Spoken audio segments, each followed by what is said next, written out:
Hey everyone, Cosmic Mango here, your favorite mango from outer space. Welcome back to another video.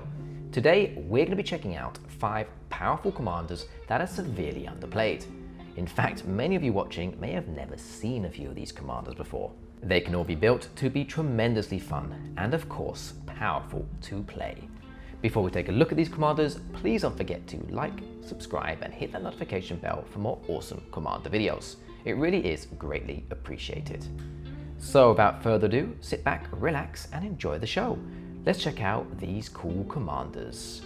Number 1, we have a two-sided commander, Rona, Herald of Invasion. A legendary creature, human wizard that costs 1 blue and 1 generic mana to cast. She has 1 power and 3 toughness and says the following. Whenever you cast a legendary spell, untap Rona. For tap, draw a card, then discard a card. For 5 generic mana and 1 black mana or 2 life, transform Rona. Activate only as a sorcery. Her transform side says the following. Ronan, Tolarian Obliterator. Legendary creature, Phyrexian wizard with 5 power and 5 toughness.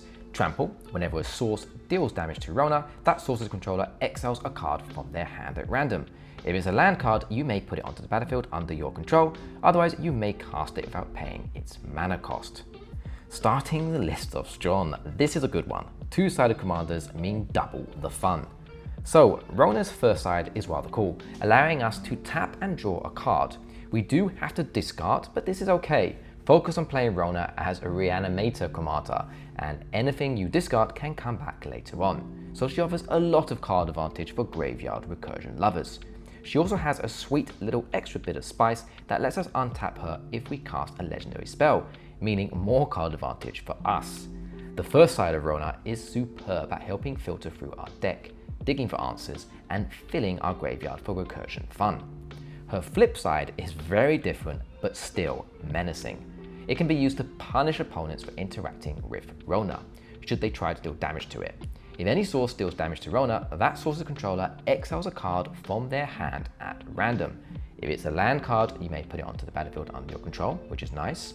Otherwise, you may cast it without paying its mana cost. This ability offers superb board advantage, as we get to plunder cards at random from our opponent's hands and cast them for free. Correct me if I'm wrong, but I'm pretty sure you can target Rona yourself with some damage and have it exile a card from our hand at random, then cast it for free. Therefore, a great little trick to bypass a high mana cost of a certain card in our hand.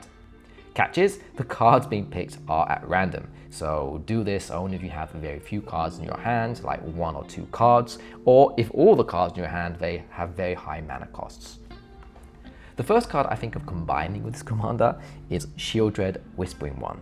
I actually own a pre-release version of this card and I adore it. This is a legendary creature, Phyrexian Praetor, that costs a hefty 2 black and 5 generic mana, but has superb card text. It says the following. Swamp Walk. At the beginning of your upkeep, return target creature card from your graveyard to the battlefield. At the beginning of each opponent's upkeep, that player sacrifices a creature of their choice. If you're running a reanimated deck with Rona, Sheoldred is going to synergize so well alongside it. It's a very flashy card that often eats a counterspell or even target removal. However, if it does get to stick on the board, it can be highly impactful. Overall, Rona, Herald of Invasion is a highly unique and fun commander to try out that can be very powerful. You can buy this commander for around $2.20. Number 2, Tadeas Juniper Ascendant. A legendary creature, human monk that costs 1 white, 1 green and 2 generic mana to cast. He has 1 power and 3 toughness and says the following. Reach. Tadeas has hexproof unless it's attacking.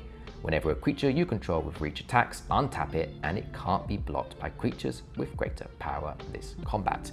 Whenever 1 or more creatures you control deal combat damage to a player, draw a card. Okay, this is a cool one, highly unique, offering a home for Reach Tribal. Pretty cool, yeah? A lot of sweet, juicy card text here. So, Tadeas as an attacker isn't very formidable. He does have Reach, which offers sweet synergy, however only 1 power and 3 toughness. Plus, if he attacks, he loses hexproof, so it becomes rather vulnerable. I think the most optimal way is to keep him safely untapped with that hexproof attached and utilize a tribe of Reach creatures to deal combat damage for us instead, as they synergize so well with Tadeas. When a creature we control with reach attacks, we get to untap it, and it can't be blocked by creatures with greater power this combat. That untap makes them feel like they have vigilance. This is brilliant at holding a defense up for us after combat, meaning we can attack freely without having to worry of being open to a sneak attack from someone else later on, and we will have blockers available to block whatever threats may be coming our way. Furthermore, whenever one or more creatures you control deal combat damage to a player, draw a card. This is awesome. Love myself some nice card draw. Here's a very cool card to combine with this commander. Oran Frostfan. A snake creature that costs 2 green and 3 generic mana to cast. It has 2 power and 6 toughness and says the following. Attacking creatures you control have Death Touch. Whenever a creature you control deals combat damage to a player, draw a card. This is one of my favorite creatures at the moment. It is so good in so many decks. It's just so juicy. That card text just helps us keep ahead of everyone else on the table. Death Touch and extra card draw is going to make a deck with Tadeas as the commander really shine.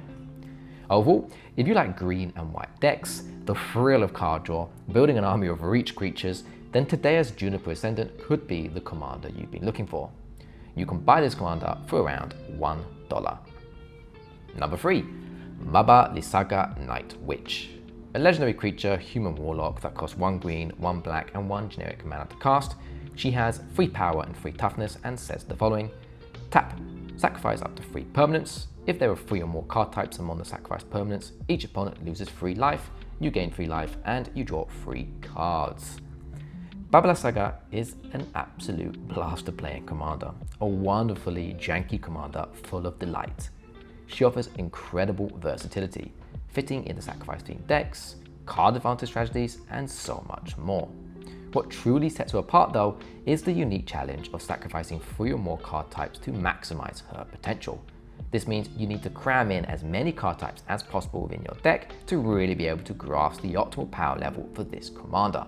Small little hint, lands count as a type, so they can be used alongside this great commander.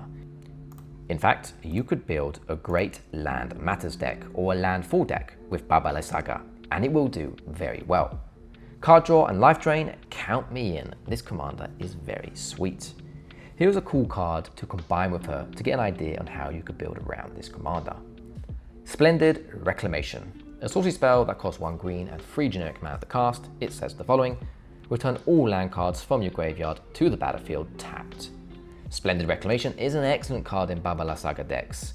Babalasaga often wants to sacrifice lands. Splendid Reclamation lets you return them all to the battlefield at once, refueling your resources. Great, great stuff. Overall, with a low casting cost of just 3 mana, she's not only efficient, but also a fantastic commander. Whether you're brewing something grindy or explosive, Babalasaga delivers endless fun.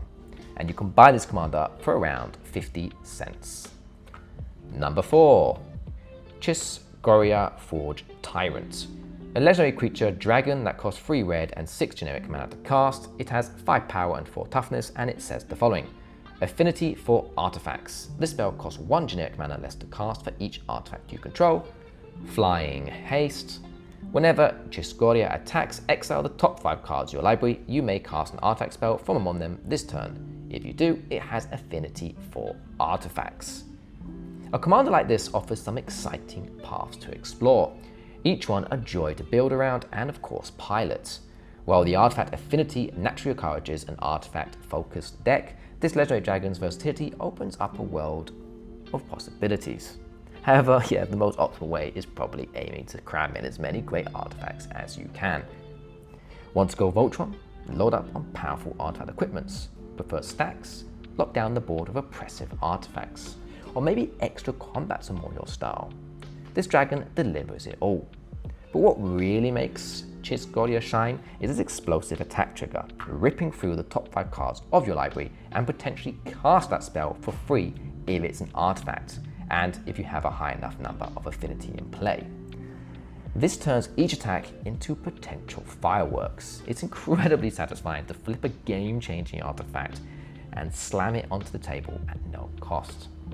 Here's a very cool card to combine with this commander. Strionic Resonator, an artifact spell that costs 2 generic mana to cast, and it says the following. For 2 generic mana and tap, copy target triggered ability you control.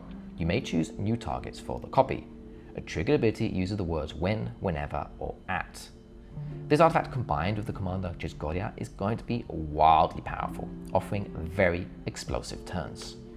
Whether you're digging for combo pieces, value engines, or just overwhelming your opponents, Chiss-Goria's ability ensures every attack is packed with thrilling possibilities. And you can buy this commander for around $3.50. Number 5, the final commander on my list today. Tameshi, Reality Architect. A legendary creature Moonfolk Wizard that costs 1 blue and 2 generic mana to cast. It has 2 power and 3 toughness, and it says the following. Whenever 1 or more non-creature permanents are returned to hand, draw a card. This ability triggers only once each turn. For X mana and 1 white mana, return a land you control to its owner's hand. Return target artifact or enchantment card with mana value X or less from your graveyard to the battlefield. Activate only as a sorcery. Okay, Tameshi is a very interesting commander, providing a rather unique set of abilities.